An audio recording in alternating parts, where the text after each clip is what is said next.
welcome to Macquarie University Liberal Club's Sunday Sessions podcast, live from the Macquarie Liberals Facebook page. I'm your host, Andrew Kremen, and I'm joined by my co-host, Rory O'Connor. Hi, how's it going, Andrew? Well, it's good to see you, mate. It's good to see you. Today, we are interviewing the independent member for Hughes, Craig Kelly. Craig, welcome. Yeah, good to be with you, Andrew. I'm glad you're here. So we'll be asking a number of questions regarding the lockdowns, as well as a number of other topics as well. We also have a live audience, so they can ask questions live, and we'll try and get as many questions to you as possible. So our first question: so the Delta variant of the coronavirus has proven tougher to eliminate than first thought, due to it being more contagious than the previous variants, and COVID restrictions have been accelerated in the hope of returning life to normal. Till it comes under control, New South Wales will have its lockdown extended. Do you think lockdowns at the moment are the right way to deal with this pandemic? Well, firstly, if we look at the evidence from overseas, and we're in a fortunate position that we do have a lot of evidence from overseas that we can study, and different countries have tried different approaches. And almost universally, the agreements appear to be that any of the studies that have looked at this, that lockdowns have little effect. I'm yet to see any study that shows that a lockdown is effective. Often you are just delaying what can often be the inevitable. But the real concern that I have here for us in Australia, there seems to be no proper cost-benefit analysis of what these lockdowns are. Okay, firstly, we know we're trying to achieve suppression of the Delta variant, a reduction in hospitalizations, and a reduction in deaths from people that contract the Delta variant. That's the goal, what we're trying to do.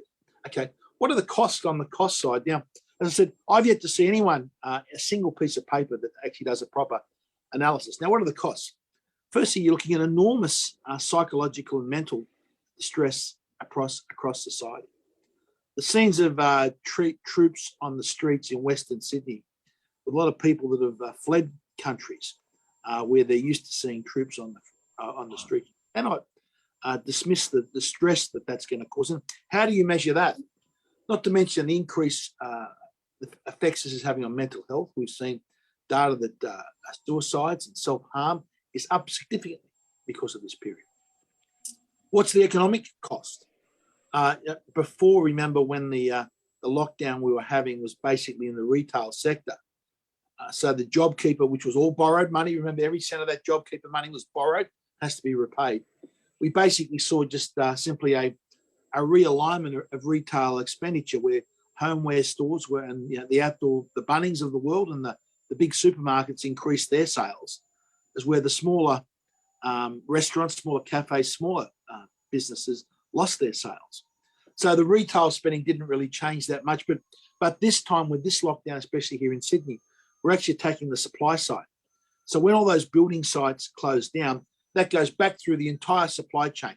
The people that supply the cement, back to the forestry workers that supply the timber for the chipboard. All through the supply chain has enormous effect. And it's not going to have this second lockdown that we're having is going to have a lot worse economic effects. What's the cost to the entrepreneurial society, where we're seeing so many people in small business having their life savings wiped out, everything they've worked and earned for, often over generations to build a business up, are being destroyed. What's the cost there? What's the cost to society of the breakdown of the relationship between the police and the citizens?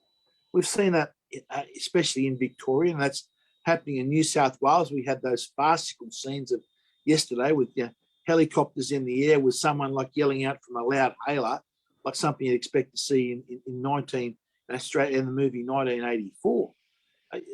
A successful society needs a great relationship between the police and the citizens. And you see where countries don't have that, like many South American countries, where Central South American countries, where the citizens are actually frightened of the police. You don't have the same quality of life and same quality of society. And we've seen a real breakdown of that relationship. So my concern is that when we add all these things up, that the costs of these lockdowns will be far, far greater, by many times multiple, than what the benefits are that we are going to achieve. Just one people are postponing operations and diagnoses are getting a diagnosis for all sorts of diseases in hospital. What's the cost of that to society? All those things you've got to actually sit down, put them on a piece of paper. Now, not only do I think that they're going to show that the costs are much greater, but when I see our Premier and the Chief Health Officer talk about these things, I don't think they've got even a clue that they have to look at this evidence and make a consideration on that benefit. They seem to have this single laser-like focus on we must crush the cases, and that's all they're concerned about, without having a concern about all the other effects and costs that will have. Just quickly on that, do you think the reason why they're focusing entirely on the cases and not any of the other concerns you've mentioned, do you think they're doing that because they believe that's what the voters want them to focus on? I think it's partly that reason, but that's not what a good government does. If you govern by polls and you continue to follow the polls, you're a bad government and you'll eventually get caught out and you'll be voted out of office. I think part of it is a lot of these things are unseen. So you don't actually see at the moment, okay, what are the costs to society of people not going to their doctors and not getting diagnosed with treatments as they otherwise would? Now you should be able to do some calculations of what it actually is on paper, but that's not being seen. So all these things are, well, what was the great, as Bastidia, the great economist, he said, there's the seen and the unseen.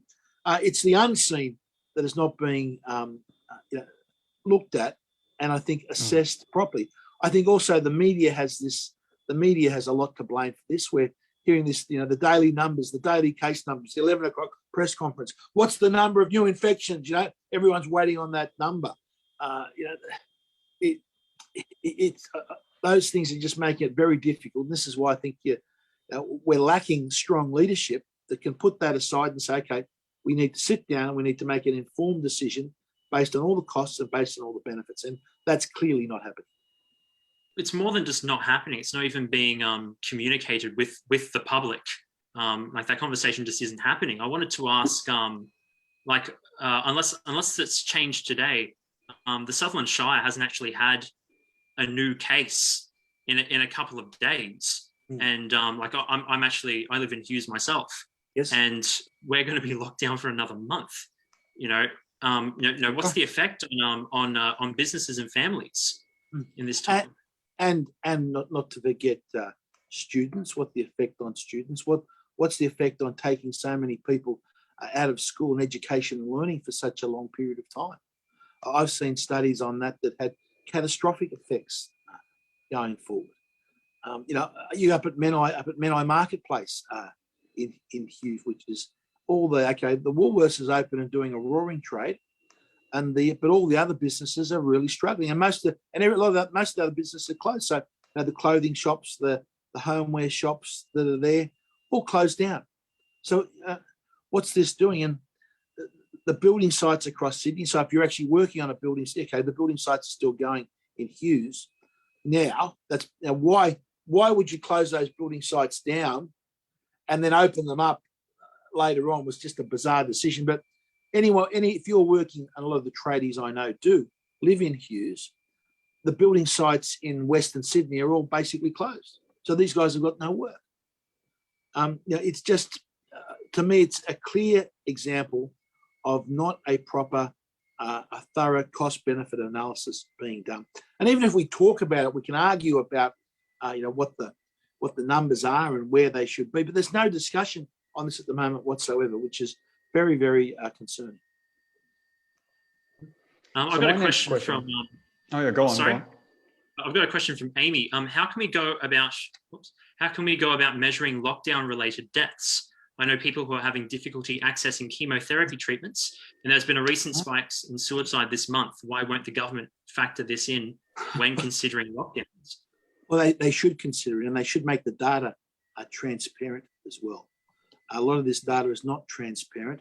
I'm at the moment trying to get some data out for deaths in aged care centres for the last 12 months, and the health department have it and are doing everything they can to stop releasing it. Now, is because they've got something to hide. This data needs to be, it's available. It should all be made transparent as quickly as we possibly can. So at least that helps the public have a debate on these issues. Often you find it's a lot of these cases, it's been citizen journalists that have looked up some of the data themselves on the government and brought to light a lot of issues across the board in many particular areas. So my next question was, what are your thoughts on the recent freedom protests in relation to the COVID-19 lockdowns in both New South Wales and Victoria? Look, firstly, I was very surprised by the chief medical officer when she made the comment, I can't understand what these people were thinking. Well, firstly, that shows how out of touch she actually is. Because a lot of people that have had, if you're living in Western Sydney and you've been a tradesman, or you could have been working on a job site as a concreter, a plumber, or a builder, or thousands of jobs on the building site. You were used to earning $3,000 a week, and you'd set your expenses based upon that with your, mortgages in Sydney. The average house, try and find a house in Sydney for under $1 million today. Good luck.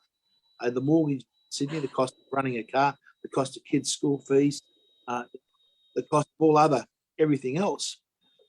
Although $3,000 a week might seem a quite a substantial income, and often people that are working in Australia that have relatives overseas are sending money back to relatives overseas to help them. That's part of their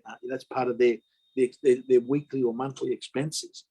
All of a sudden, if you ask them to go for $3,000 a week to $750, you're creating enormous stress for people. Now, is there any wonder when you've done that, people will protest? What about like a small business that's got rent due, and they say, all these small businesses have the rent. So we get $750 a week. That's might even cover you for a few basic expenses, but your business still has the ongoing rent cost. And they say, it's okay. We'll postpone your rent. So your rent goes as a debt on your book. Now, I've spoken to guys in business that now have $1 million worth of debt on their book. Yes, it's been postponed, right? But the debt now sits on their balance sheet. So he said, well, what do I do for the next 5 years? If I work my butt out, I'm going to work my butt out for 5 years just to pay off this rent. What do I do? And we got the chief, can you understand how angry and cranky these people are? And the chief medical officer goes, I don't understand their motivation of why are they upset, sort of thing. Like, let them go and eat cake, sort of thing. Just an appalling comment. So look, I certainly understand the reasons why people protest, but also can't condone the protests. The protests were against the law, but it comes a time in. I'm not saying this is now, but what if these lockdowns stay on till Christmas time? What happens then? Are people not allowed to protest for the next 6 months against a government decision? And we're on very societies that don't allow people the freedom to protest against government decisions. You're getting on very, very dangerous areas where that happens. So there's got to be some opportunity for people to protest. Now, also we're told that this protest on the last Saturday would be a major what they call a super spreader event, was the words that we were used. Now, and we know that COVID takes a couple of days. I think it takes off between 1 to 5 days. I think the median is 1 to 4, 5, 6 days to, for the onsets to be there. So I'd be asking come Monday, where are all these cases? I hope someone asks it of the chief medical officer on Monday when she stands up and gives the number of cases. Could one of the journalists ask how many of those cases are traced back to that super spreader event the previous Saturday? If I could read you a quote, it's from a cultural Marxist essay called "The Death of the Author." It reads, "By refusing to assign an ultimate meaning to the text, liberates what may be called an anti-theological activity, an activity that is truly revolutionary, since to refuse to fix meaning is in the end to refuse God and his hypostases, reason, science, and law. So with this, cultural Marxism rejects essentialism. In practice, this means that the truth gets rearranged to suit the powerful, as we see in 1984 in Animal Farm. This is being taught in universities, and now it's like it does seem to be practiced in the media and even by some politicians. How do we combat such theories and protect proper debate? Look, this is a very, very, very important issue going forward. And there is not, unfortunately, today in our society, something I can't believe I'm actually saying this. There is not free and open debate in our society. We've seen today, we've seen the news that Sky News, owned by the Murdoch organisation, one of the most biggest and powerful media organisations in the world, is actually being censored by the tech giants, by foreign tech giants. And I know myself, Sky, even at Sky News, that was the last bastion of freedom of speech and refusing to bow down to political correctness and taking on the council culture. The fact that they've had to pull their punches, and I know they've been pulling their punches because they've been frightened about being banned on YouTube, and now banned on YouTube. This just shows how things have actually deteriorated in our society. The idea that our medical, highly qualified and credentialed medical experts, like world-renowned experts, are having their opinion censored because it disagrees with a government edict is shocking. I remember, I always remember when growing up that if a doctor recommended you had some serious procedure, the doctor would say to you, go and get a second opinion. It was like, don't just trust my opinion. I want you to go out and get a second opinion. I want my ideas to be challenged. That was how we operated. Now you've got these chief medical officers and these medical bureaucrats going around, we are the only source of truth. We heard that from the New Zealand Prime Minister the other day. The government will be the only source of truth. That sounds like a line that George Orwell would have written, as being mouthed by the Prime Minister of a country with long Westminster traditions.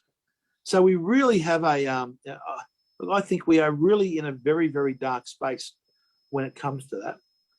What can we do about it? I think we've got to legislate in the space. We've got to legislate to make sure that we protect freedom of speech. Now, let me give you just one example. I made a speech in Parliament and I posted it to YouTube, and I titled it Australian Federal Parliament Debates, right? Craig Kelly, such and such a date. The video consisted of nothing but when the speaker says, yeah, I call the member for Hughes, and me finishing, I thank the House. Okay. YouTube questioned what I said and sanctioned me by taking that video from their platform, censoring that video.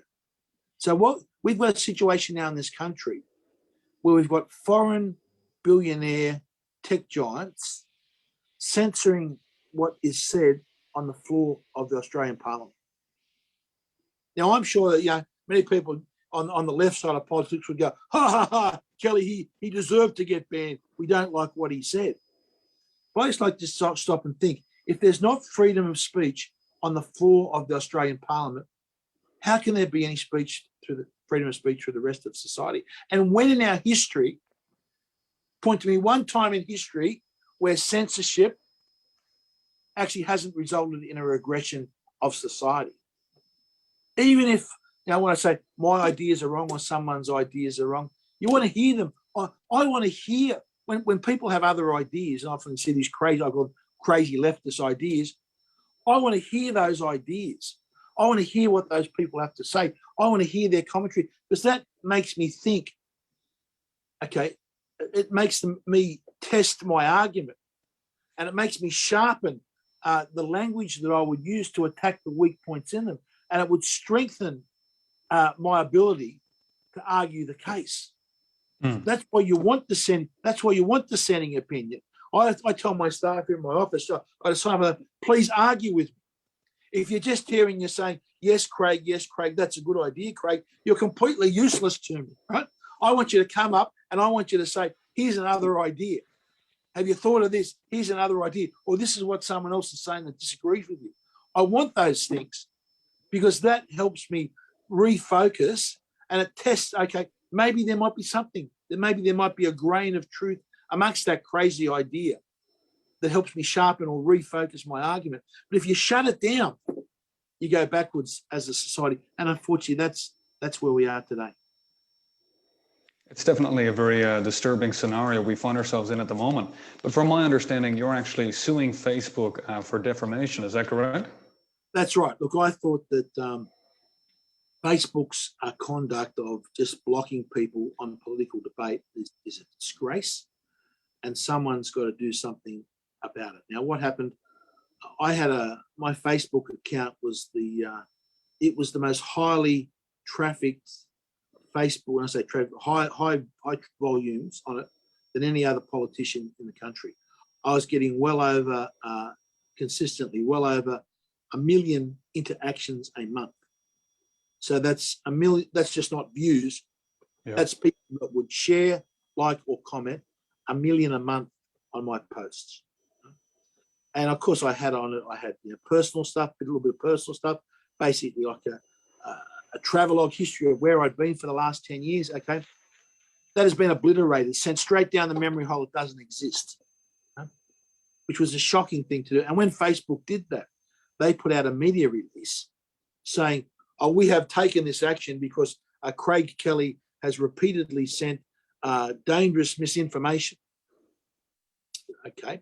So I wrote to them and I said, okay, guys, you tell me what I said that was wrong. You tell me what I said that was misinformation.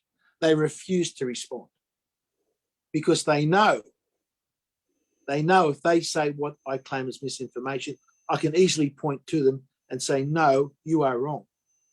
A different opinion backed by science and evidence and expert advice in a particular area is not misinformation.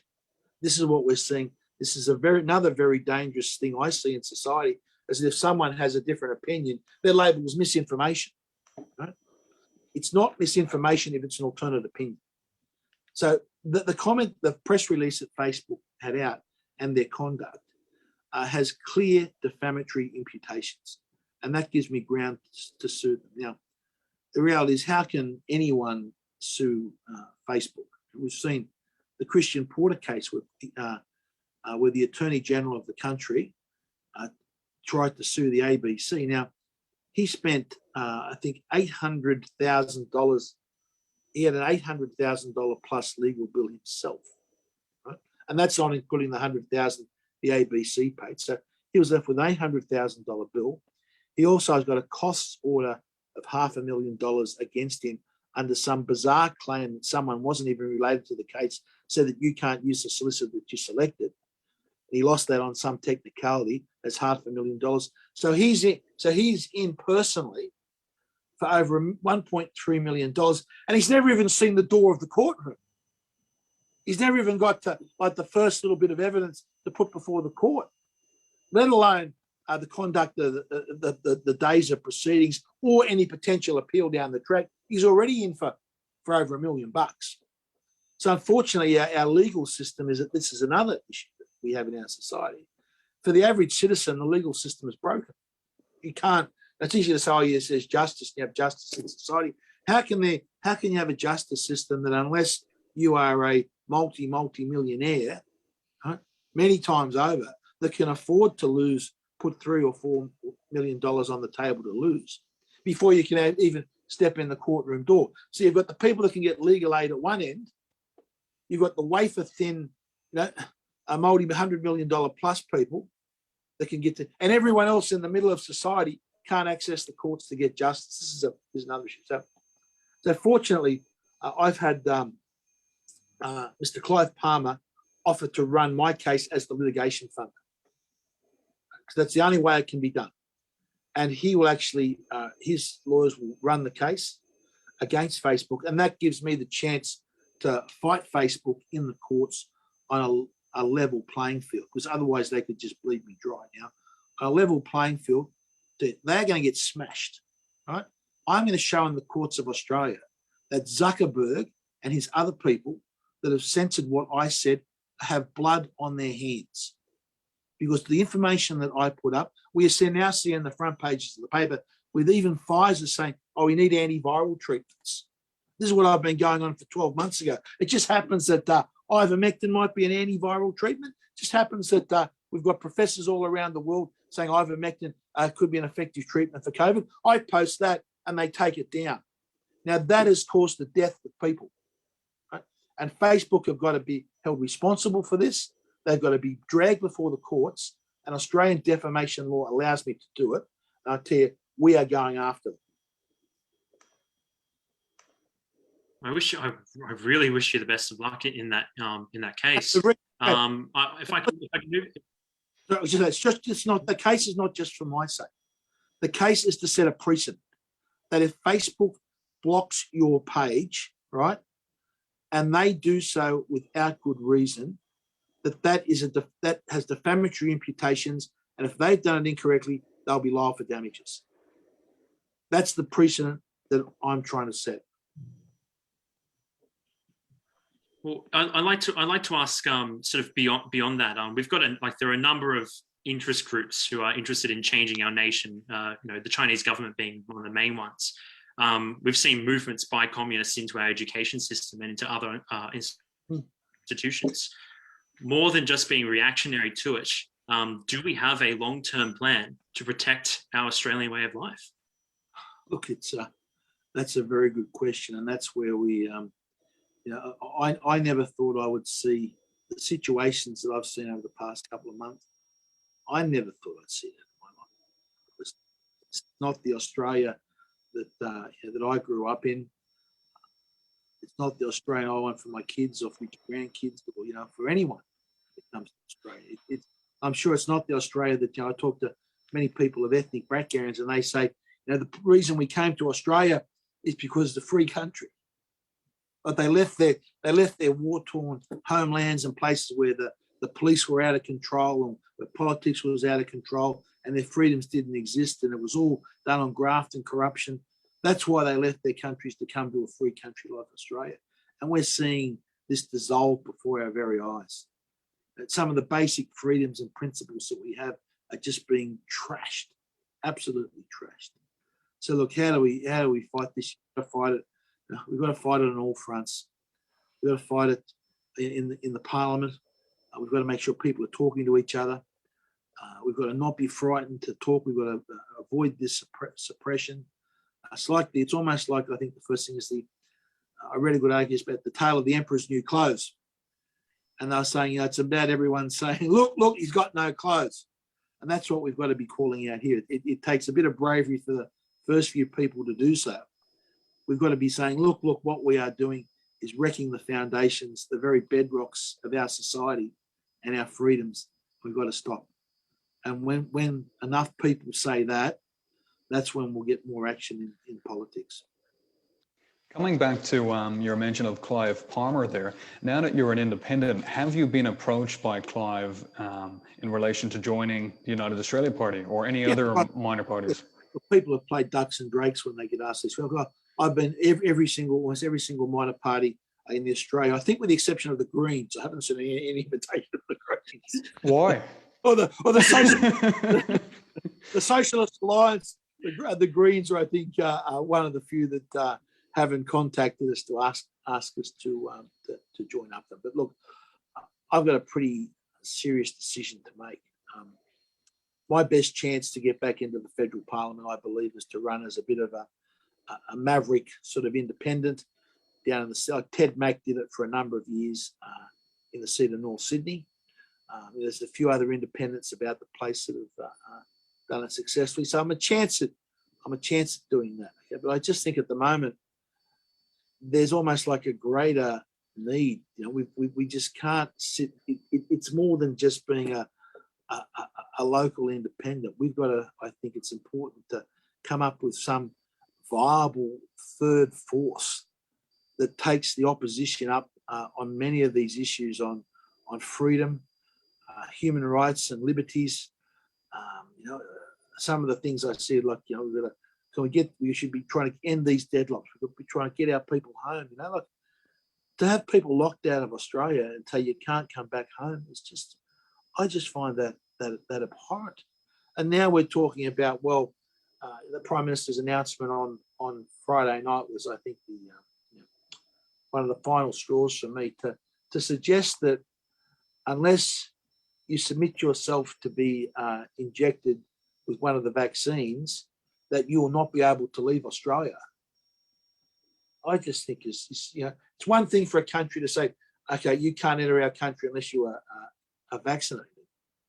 But it's another thing to say, well, unless you've been injected with this stuff, you don't get to leave Australia. And by the way, we're going to actually divide the country. So until 80% of the population is injected, no one can go overseas. And that's going to turn Australian against Australia. I just thought that was an absolutely appalling announcement. And I just think with that, there's a need to try and muster a strong third force that would actually be in opposition, a vocal opposition to many of these policies that are put jointly. Remember, that announcement on Friday was a joint decision of the so-called National Cabinet, which is the Labor and Liberal parties. We've got an audience question from Angeli just on that. Australia's international border closures have kept families apart for over a year and a half.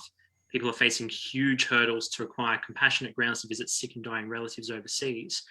For a country with a large portion of the population having families overseas, when do you think international border closures should be eased? The medical experts that I have spoken with have said to me they have put up a protocol to allow people to travel using a ivermectin and vitamin D prophylaxis treatment, which they've shown is extremely successful, that they believe would be enough to open our international borders.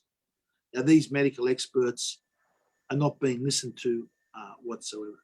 So I believe if we listen to these correct experts, we can open those borders up straight away. When will they be lifted? Well, the Prime Minister said they won't be lifted until we get 80% of the population injected or injected twice. Now, if we look overseas, that 80% is very, very difficult to achieve.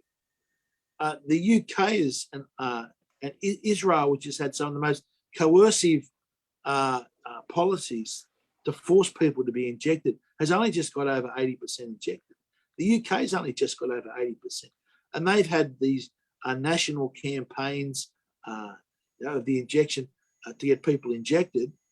And now the data is clearly showing, and that was before the data showed that the efficacy of what we were told is absolutely nothing like it.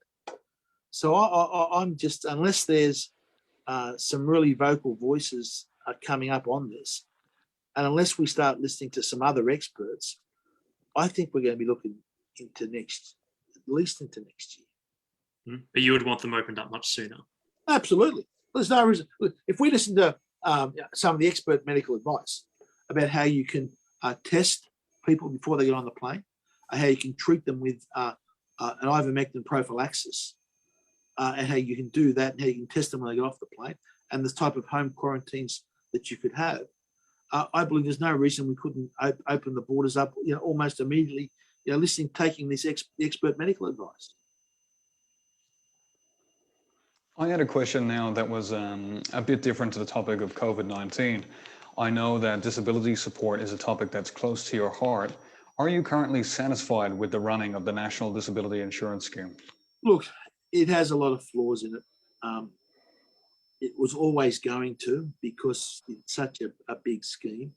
One of the great difficulties is how do you classify in uniformity what resources a person with a different disability gets. And the problem that we've had is because it's been such a big scheme, you've had to recruit new staff that don't really understand all that much about disabilities. They're only on one area of disabilities, and the idea you can sort of do this by go around sort of ticking boxes and fitting people in the boxes doesn't work.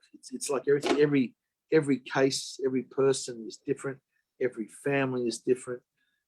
Everyone's needs are different. And we've just tried to categorize it into neat boxes to fit. That just is not working. I'd like to see greater flexibility in how a family can actually choose to spend the money. Whatever the grant is, I think you're tying it to this thing and tying it to that group and tying it to something else. I think there should be more a universality of whatever the grant is to the family to assist the family. Like, sure, are some families going to misuse it or not spend it in the right way? Absolutely. But most families know far better how it should be spent than some bureaucrat that comes in and spends 10 minutes with them, trying to tick a whole lot of boxes, doesn't know anything about the particular family or the person or their needs. No, I work in that area, and so usually, like, you've got to wait quite a while before those funds that are being allocated to an area they're not going to use can then be better spent in a different area. Yes. If I can ask you a question on regarding the Bureau of Meteorology, you've presented evidence time and again that they're altering their historic records of temperatures. Yes. Altering or installing measuring equipment that don't meet their own standards of an accurate Yes. reading. Among the things you did for your research was travel to the National Library in Canberra to check the historical records there. Could you explain more about some of the things you've discovered regarding the Bureau of Meteorology? Actually, but where I actually went was the National Archives Storage Centre at Yagoona in Sydney. And they've got a big warehouse there, so they've got all the original records. So what I wanted to check was all the original handwritten records. So I'll give you the example. It was Wilcannia. So Wilcannia have a booklet which they would fill out in the most beautiful handwriting sort of thing. Looks almost like computer generated hand script they would write in, and they would record the temperature, the maximum, the minimum, the wind speed, the cloud cover. They'd record all this stuff, and you could imagine these people recording this information. Like, not the pride's not the correct word, but how they would have understood that they were recording stuff that was scientifically important for history, and how they would have gone to the meticulous lengths that they would have gone to make sure that their book was accurately done and accurately recorded the measurements. Now, there's a few. So that was just to see these old records back from 1901 and 1905 and 1939. That was just you felt like you made sure you wear white gloves with touches to such valuable historical information. Now, just let me give you one example of what the Bureau of Meteorology has done. A great headline is that there's never been a day of 50 degrees in New South Wales. Right? If we have a 50-degree day, they could go, oh my God, it's 50 degrees for the first time ever. Right? Well, Canada recorded 50 degrees, I think it was back on the 11th of January, 1939. Right? So I wanted to go and check the action. So it's actually in the Australian ABS, Bureau of Statistics yearbooks from 2008 backwards, 2002, right? And it's in old newspaper clippings, 50 degrees at Wilcannia in 1939. So I thought, I'll just go back and check if that was correct. So I went and got the original archives. We got the page for January 1939. And I think whatever the date was there, it was 122 degrees. I haven't got it. 122 degrees, I think, is some of my pictures that I calculated. Like 122 degrees is exactly 50 degrees Celsius. Exactly, right? So here's the record. Here it was listed in all the ABS. And when you go back to those ABS, it says source Bureau of Meteorology. You go to the Bureau of Meteorology's website today and you look up the hottest temperatures in New South Wales, the Wilcannia record is missing. It's vanished. It's gone down a memory hole. It doesn't exist. So I asked the Bureau and said, what happened to this record? What happened to it?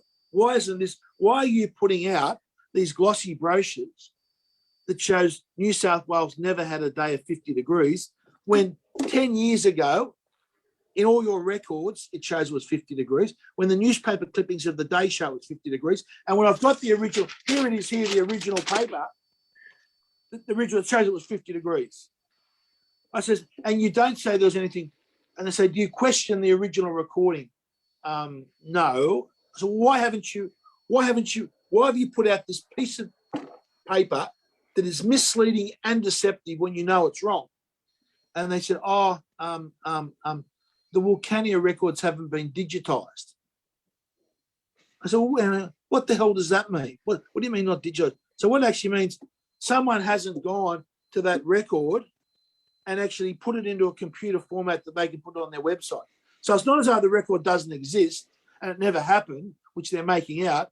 The excuse they give, even though they've got all these thousands of employees and the records go back to 1939 and they've been putting stuff in digital formats for like 30 years, 20 plus years, because someone hasn't gone around and put it into the digitized computer bank from the original record, the record doesn't exist.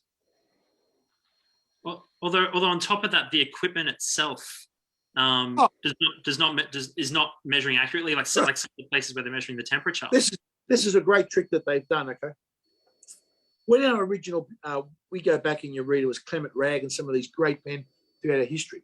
When they set up the what was the old Weather Bureau, now the Bureau of Meteorology, there was an argument about what size the Stevenson screen they had. Now the Stevenson screen are those white louvered boxes. The thermometer sits in the middle of the screen, and the white louvered box allows air to flow through, but doesn't allow the sun's rays to touch the bulb.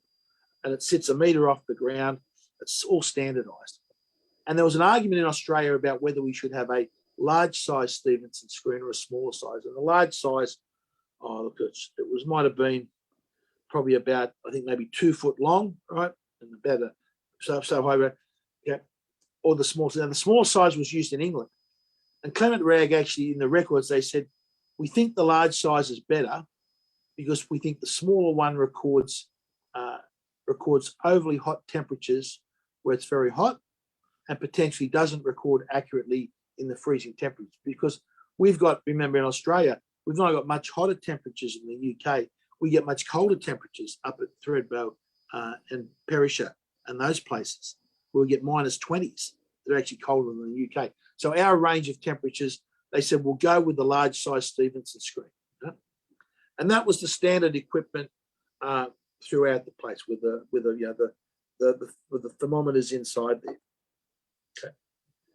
So recently they decided they would change the size of the Stevenson screen. So they put these smaller Stevenson screens in that they knew that changing the size of the Stevenson screen would give them hotter temperature readings in winter. Well, it makes sense. You've got the box itself around the Stevenson screen, gets hot itself, the paint and the wood around it, that retains the heat. So the closer the bulb would be to the outside of the screen, you are likely to get warmer temperatures. That just seems common logic. The question is how much you don't really know. So knowing this, they changed the size of the Stevenson screen, knowing they would get hotter recorded temperatures. And since they did this, there was a study published in Spain, and they actually tested that. They tested the large Stevenson screen against the small Stevenson screen, and they wanted to find out if it would have any effect on temperatures. And guess what it found? It found up to a 1 degree temperature hotter reading in the peak of summer on a windless day. So we have got equipment today by changing the size of the Stevenson screen, which is giving us hotter recordings than what we had in the past. And these people know about it, and I've asked them, who made the decision to change from the large size that was being used for over a century to go back to the smaller size? They said, we don't know. Is it theoretically, is it possible for someone to make it, get the information together, make a case and take them to court? Well, possibly. That's only one thing that they've done. The other argument they did, one of the hottest day recorded in Australia, it was Burke in 1909, a January day in Burke, where there was 125 degrees was recorded, which was, I think, 51.7 or something, 125 degrees. And the data, I went and checked that, saw it in my own eyes that it was there, it was right, okay.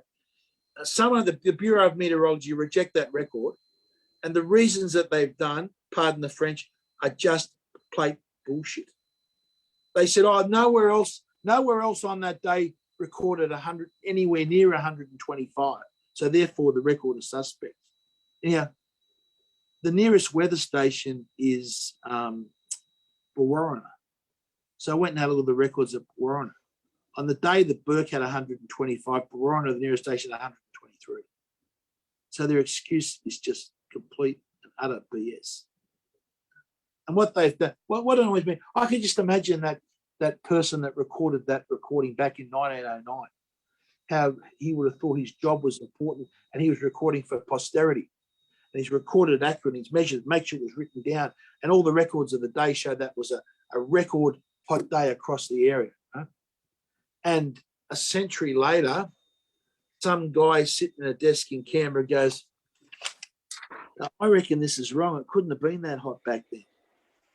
And makes up some cock and bull story excuse full of misinformation and lies to change the record. This is the Australian Bureau of Meteorology today. And when I put, and people go, oh, you shouldn't criticise them, you shouldn't criticise them. Well, we should criticise them. They should be held to account because they are using taxpayers' money and they are misleading the Australian public. I know we're starting to run out of a bit of time here, but we do still have a couple more questions. Pivoting back to the Liberal Party now. Now, of course, being aware that this is the Macquarie University Liberal Club, we can't be too critical. However, we do have a lot of questions for you from the audience in relation to your view of the Liberal Party, reasons why you left, areas you think the party could improve, and you mentioned a third way, I think, earlier in the interview. Does that mean you've lost kind of hope in the Conservative movement within the party? So there's a lot of questions there, I know. Yeah, look, I've always thought that I was the blue Liberal blood ran through my veins, so to leave was a very difficult thing to do. The Liberal Party's got this document when you go into the federal document. It's got what we believe in. It's like we believe in small government. We believe in individual freedom. We believe in individual enterprise. We believe in the security of the nation. It's got all these basic fundamental principles. I remember the first time I read it, I went, tick, tick, yeah, that's tick, tick. Yeah, that's me. That's me. I believe in all that stuff. I believe in that stuff to my core. And then I look at the policies that we're implementing, and they are completely the opposite. But the one that really firstly got me upset was the interference in the sanctity of the doctor-patient relationship. Now, to me, the relationship you have with your doctor, there's a sanctity of that relationship, right?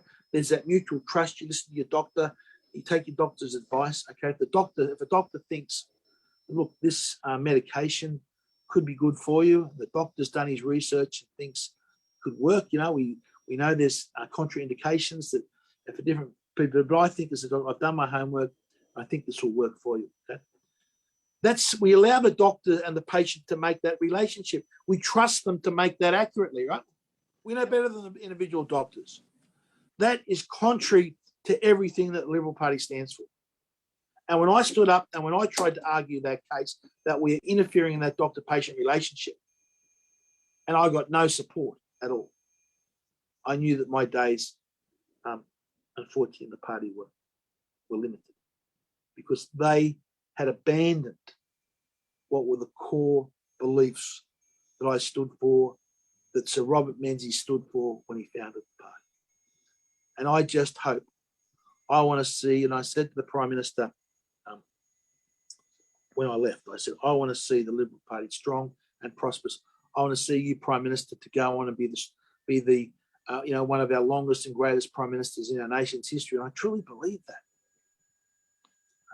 But if we continue to push down this track of denying individual freedoms, denying people the right to earn a living, taking that away from them, to denying Australians the freedom to travel overseas on the most, what are now, for years on end. These are not Liberal Party principles. It's not the Liberal, what I see in the energy policy. How is it a Liberal Party principle to say we've got this magnificent black coal seam that runs down our eastern seaboard that gives our nation a competitive advantage that allows us to create wealth for our people and our prosperity? Oh, but we're not going to use that. The Chinese we can ship it off to China and the Chinese can use it all they like, but we are not going to use that because we're listening to the dictates of some bureaucrats in Brussels. That's not Liberal Party policy.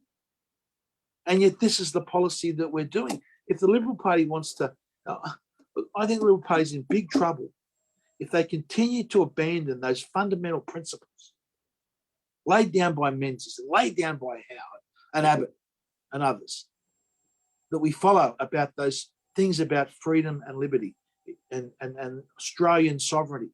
We continue to throw those things out the window. It'll be on the heads of those that have done that as to what happens to the party. Well, one of my final follow-up questions was, what do you think young people at university or in trades or just people our age, what do you think we can do to get involved in politics and to advocate for our values? Look, it's a good point. Firstly, I'd advocate for people to have politics as a second interest. I think, especially if you're someone that's younger, I think you've got to get out and do a trade or have a career or get as much experience as many things, many fields of life as you possibly can,